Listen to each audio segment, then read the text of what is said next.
Okay. Here we go. Nice and slow.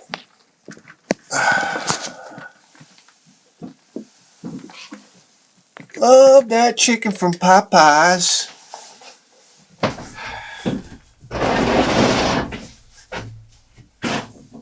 Don't you love how that shit gets ingrained in your head? Advertisements on TV, that's what I got ingrained in my head right now. Love that chicken from Popeyes. I'm living a nightmare. Here we go.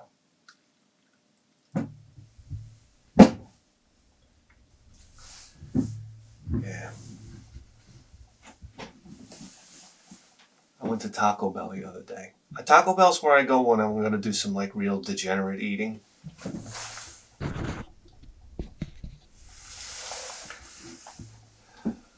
I get out of work, it's raining out, I'm starving, I come home, the wife's out, the kid's gone. I make a beeline for Taco Bell. 2 5-later burritos, 3 soft taco supremes, sour cream, and a Diet Pepsi. Alright, because I'm not a complete animal. You want to talk about hedonistic eating? I got news for you. When I got in my little pot smoking stint, okay, you know the jar of icing, you know, Betty Crocker chocolate icing that you make cupcakes with? I'm making a peanut butter sandwich, and I'm like, there's icing in the cupboard. I fucking pulled out. I made a peanut butter sandwich with peanut butter about that, like a 1/4 inch thick, and then another 1/4 inch of chocolate icing on top of that. I ate 2 of those.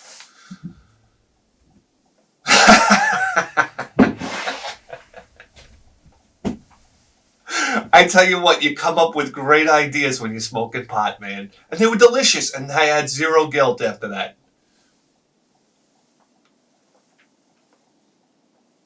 I think I went in, I turned on TV Land, and I watched The Fall Guy.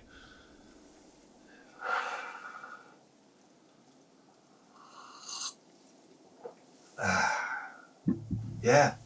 Oh, please. You ready for this one? This one should be in every restaurant across America. Okay? You make a grilled cheese sandwich. You make 2 grilled cheese sandwiches. You ready for this? And you know how you grilled cheese, you squeeze them down really, really tight so they're wafer thin? Your grilled cheese sandwich, you make 2 of those, and then you use each of them like a slice of bread to make an egg sandwich. Egg gosh! I'm telling you, man, that I gotta invent a name for it. The Pithead 1000. Anyhow.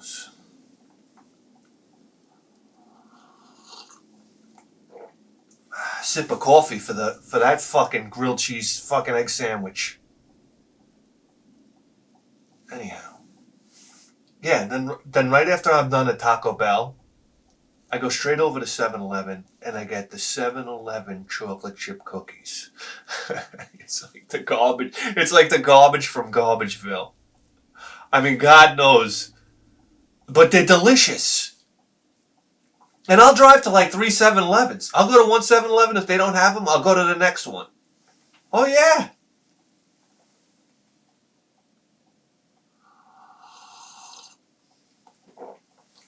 And then I sit in front of the 7-Eleven. I'm eating my chocolate chip cookie, right? And alongside, pouring rain. Alongside me, this fucking 400-pound mule gets out of a car. This big lumbering hulk of a woman. And she goes up to the Redbox video machine. Who uses this thing? I want to know. Who is still using this thing? Number one, if you think Netflix has bad movies, all right? You ever see the Redbox movies? Oh, you've never seen such drivel in your life. So she goes waddling up to the machine, and she's got like her jacket over her head, and she yells to her fucking Degbert husband. She's like, Do you want to see Pitch Perfect 9? Or whatever the goddamn fucking drivel movie was.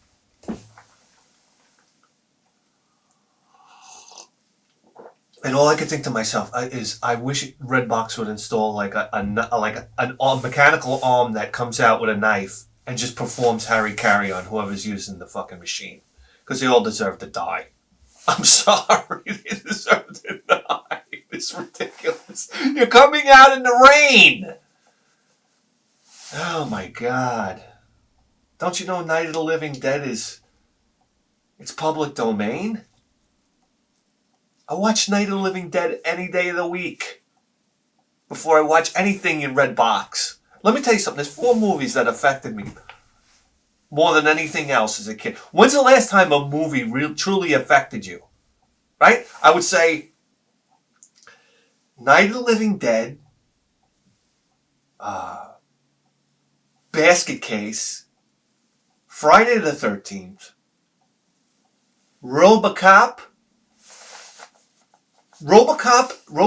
and Toxic Avenger probably fucked me up the most in life. All right, I saw Toxic Avenger at this age where I actually thought what I was seeing on the screen is real. Imagine that. Think about that. I actually thought what I was watching in Toxic Avenger was real. You know, other than the monster, of course. Well, not even of course, because he was kind of like a victim of toxic waste. Oh my God. You might as well send a kid to the Vietnam War.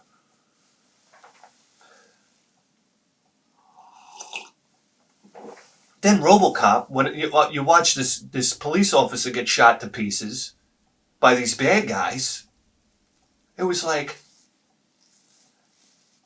And then... aliens. Seeing aliens, yeah.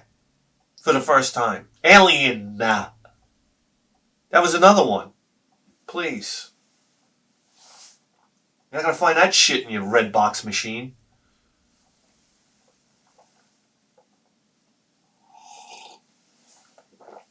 God almighty. Night of the Living Dead. What a great fucking movie, huh? Oh my God. They're coming to get you, Barbara. They're coming to get you. Stop it, Johnny. You're scaring me. Oh my God. What a great movie. Honestly. Man, you can watch it for free. Fucking, what are we talking about here? I don't know. All right. You know what's freaky about Night of the Living Dead? It was like, I remember I found it in my friend's father's closet, and I stole it. The closet was a fucking, like a bomb went off inside of it. So it was almost like you weren't even stealing. It would have been different if the closet was organized. Maybe. But I took it home. I was going to return it too. Never did. Listen. All right, come on. Yeah, Night of the Living Dead, when the zombie is like trying to get into the window of the house, and they're like hitting its hands with a hammer, and it's not making any noises. It's just like, and his hands like flopping around trying to open up the window. It's like, man, oh man, these things are relentless.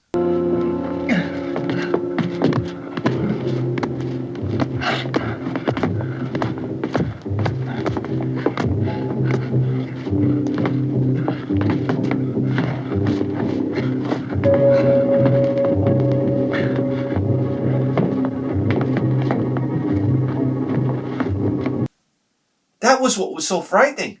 It's like they're not going to give up. And there's a lot of them. How are you going to get out? You're trapped. Oh my God. And then the guy downstairs comes up and he does nothing but complain. That guy's the best. These boards aren't going to hold. And instead of doing something about it, he fires up a cigarette. This place is ridiculous. Look at this. There's a million weak spots up here. Give me one of those.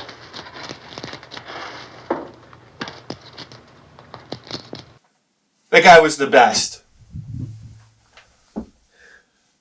We got a better chance downstairs. It's a death trap up here.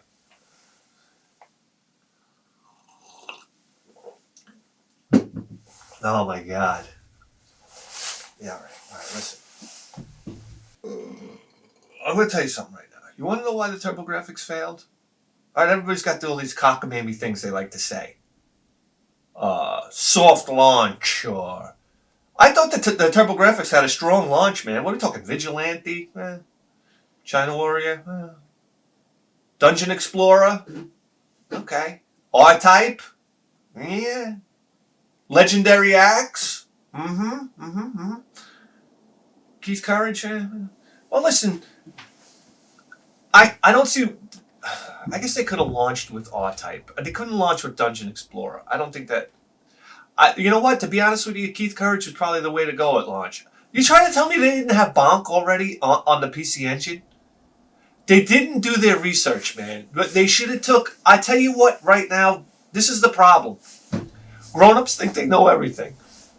It's the truth. They should have took a 16-year-old kid. They should have said, go play the existing PC Engine library, and then you tell us what the launch game should be for the TurboGrafx 16. If I could go back and be the executive, that's what I would have done. Number one, and then I wouldn't have wasted all the R&D on developing a new look for the console.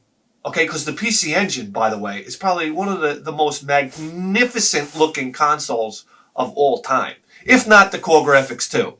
I mean, come on, this thing is unbelievable. You had the credit card chip games. Why don't you have the console to match it? It would have been great. It would have been like you have this TurboGrafx powerhouse console in this little box. And then when people say, well, the Super Nintendo is more powerful, or Sega Genesis is more powerful, you can say, yeah, duh, look at the little box it's in. Argument over. And the damn thing still holds its own. So why they changed the design, I don't know. But maybe marketers know a little bit more than me when it comes to that. I'll give them that. But this is the thing that really buried the TurboGrafx, and this is the thing that nobody talks about, was the fucking box art! The box art! Oh my god. Look at games like Silent Debuggers, okay? The American box art is absolutely ridiculous. It looks like a coloring book. Honestly, it looks like somebody colored an alien in a coloring book and tried to use every crayon imaginable in the box. It's so colorful. This is fucking aliens you're fighting, brother! The game is damn near aliens in a game. And if you see the PC Engine cover art, it's unfucking real. It's unreal. You got these two guys, they're like alien hunters. They look like they're fucking burnt out. They're hanging out in this dark tunnel. The tunnel's huge. They're inside. One guy's leaning up against the wall like he needs a fucking cigarette. Oh my god, the imagination. It's like, what are these guys? Where are they? What have they been through? Guys, you gotta understand something. When kids go in to Electronics Boutique, they sit there and they stare at these boxes. The cover art is so important. It's like Aeroblasters.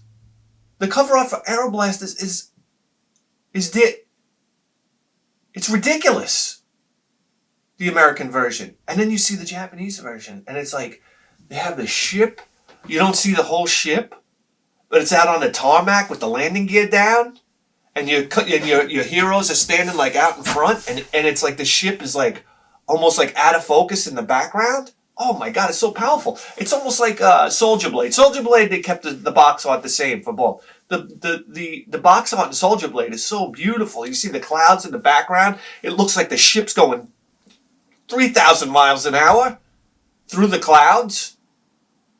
Oh my god. I love the cover art for Soldier Blade. It's gorgeous.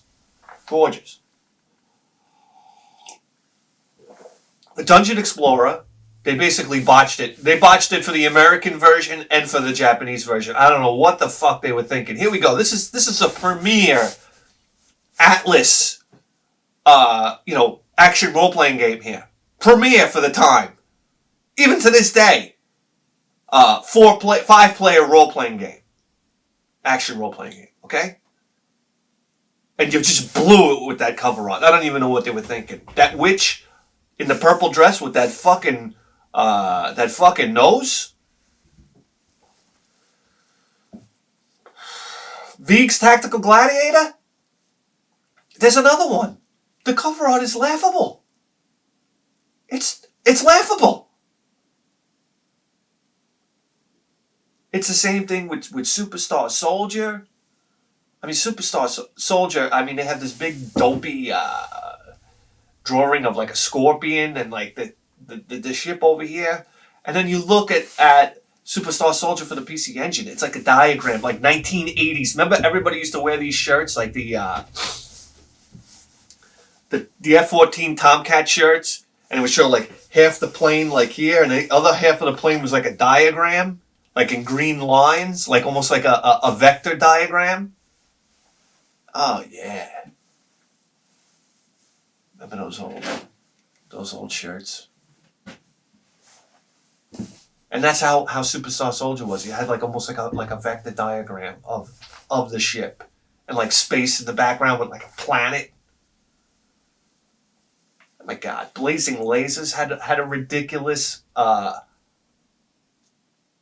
cover art compared to Gunhead. Why would you change that name? Oh, Blazing Lasers is pretty good.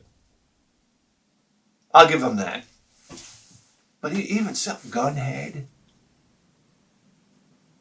Again, like, beautiful ship drawn on the cover. Oh my God. Sip of coffee for Arrow Blasters cover. I'm sorry. And Dragon Spirit.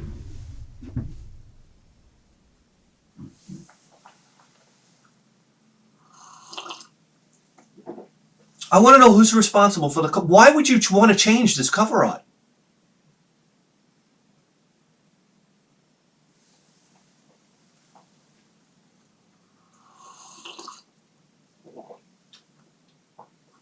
Oh my God! What are some of the other Motorola? Okay, it looked like the cover. It looks like RoboCop. Like RoboCop was on the cover, but it was a bad RoboCop. And then you look at Motorola for the PC Engine, or even Motorola 2 has one of the great. I mean, the greatest cover art you're ever gonna see in your life. I mean, this is like, got this Japanese chick on here, long legs up to here. You're popping a boner in your pants. You got the car in the background. It's got like 8 wheels on it with a big cannon on top. I would have just yanked it off the shelf. I would have yanked it off the shelf. You understand? You understand how powerful cover art it was? Remember going into Babbage's and seeing Kadash, the Kadash cover art? They yanked it off the shelf. I wasn't yanking a Dungeon Explorer off the shelf. I bought Dungeon Explorer because it was the only goddamn game that said RPG on the back. That's why I bought it. And I looked at the cover art and I was like, I'm taking a risk here.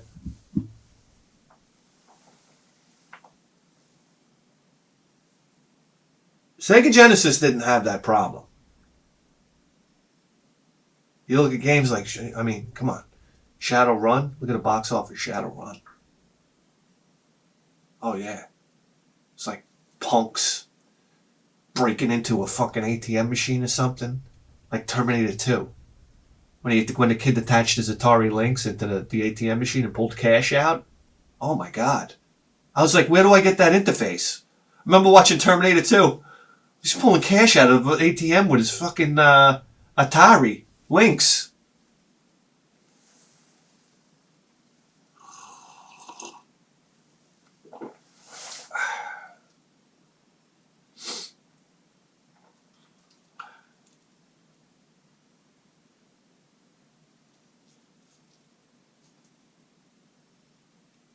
I remember watching Terminator 2 with Georgie and his father.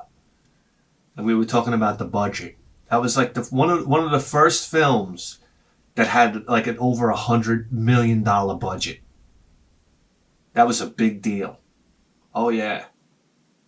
That and Waterworld. Remember Waterworld was like over $100 million and the fucking movie fell on its face? I thought Waterworld was okay.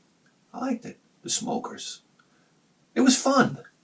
People took it way too serious. Like it had to be something really serious. It just wasn't that way. I don't know.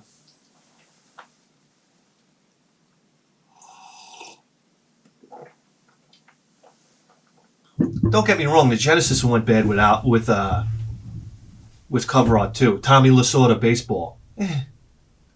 We could do without Tommy Lasorda's face on a. I mean, at least give us a picture, not that horrible painting or portrait they did of him on there. Oh my God.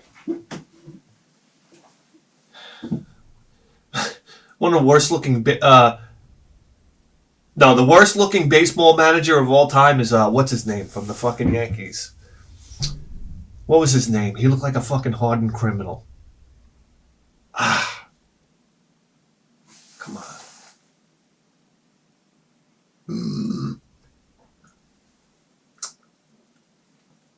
Why can't I remember his name? God damn it. I used to keep his baseball card in my apartment. I was hung up in my closet. I just remember thinking to myself, if this guy can make it, anybody can. What was his name?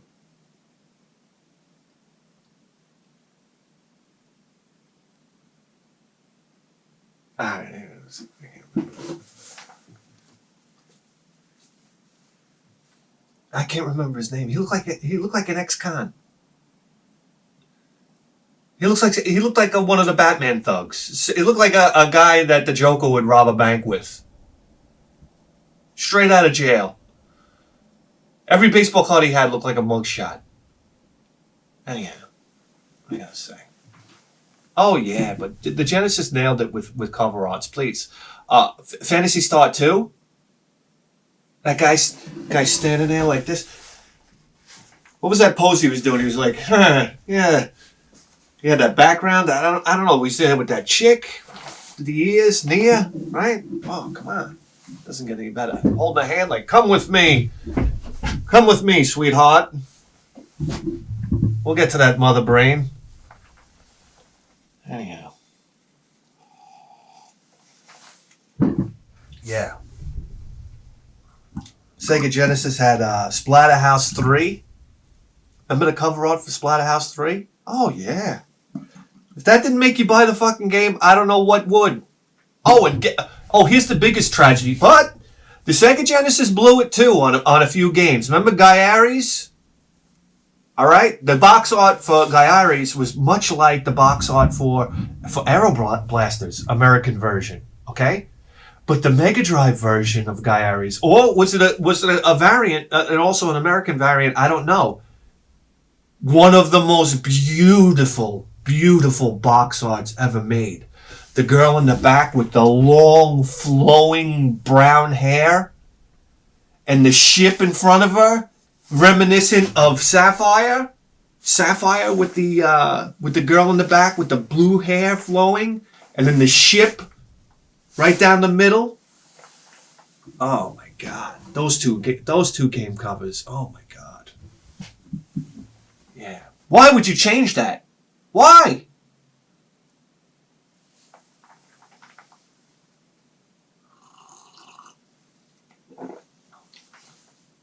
One of the Sega Genesis cover arts that stand out to me too was, I remember Turrican, Star Control, and Hardball.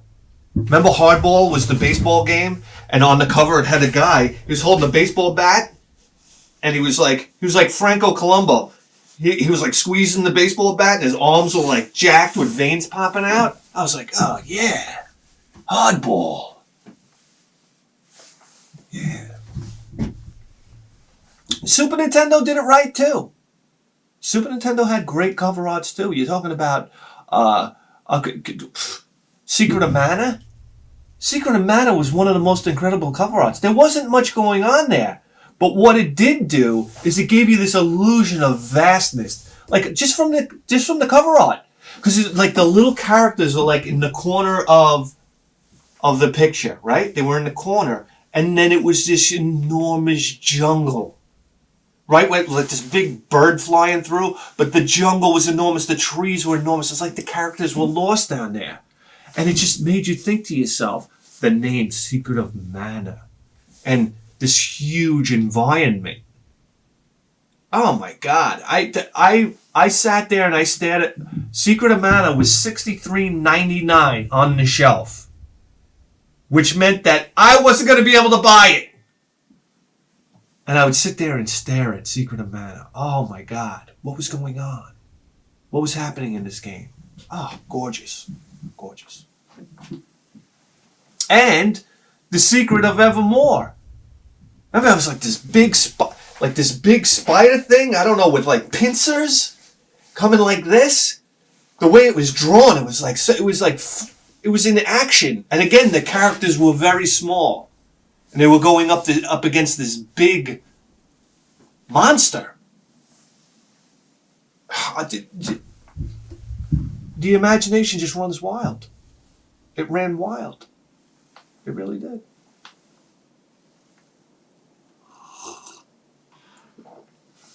But for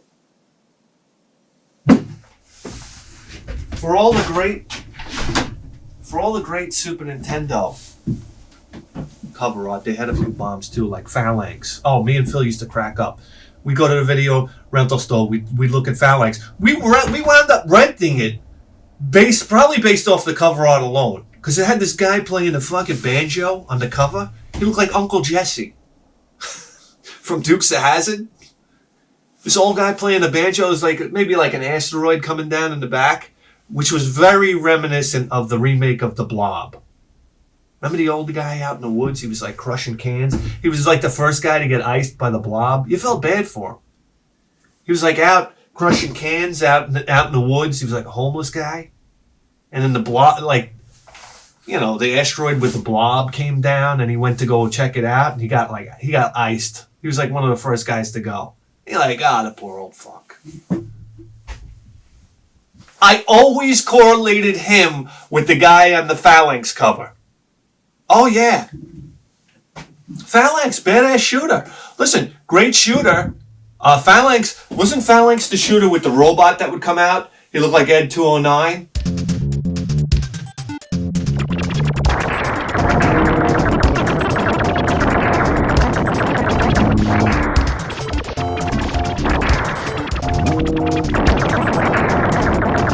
I think it was. Side-scrolling shooter, if I'm not wrong. It had like the Ed 209. But listen, man, Super Nintendo,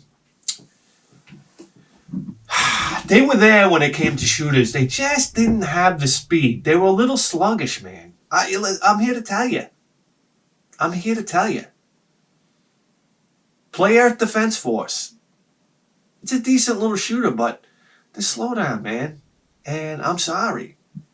You just can't have slowdown in Shooterland. It doesn't fly, buddies. Doesn't fly.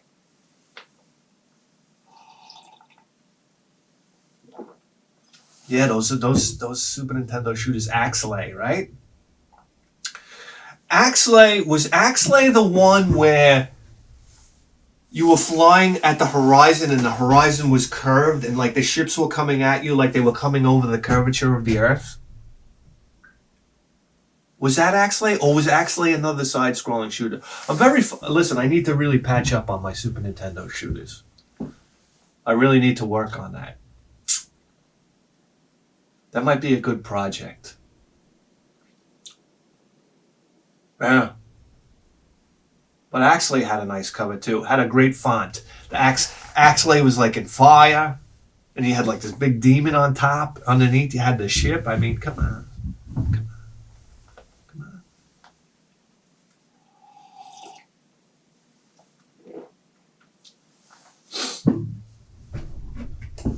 Yeah.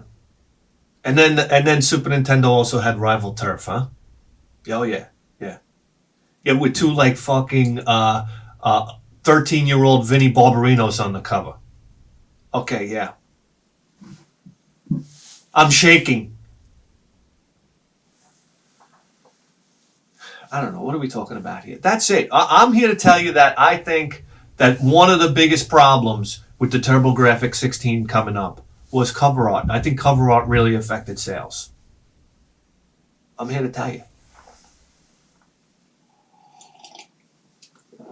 I'm also here to tell you that you're tuned into the greatest video game program in the history of human civilization. And you better believe that. With a 4K face!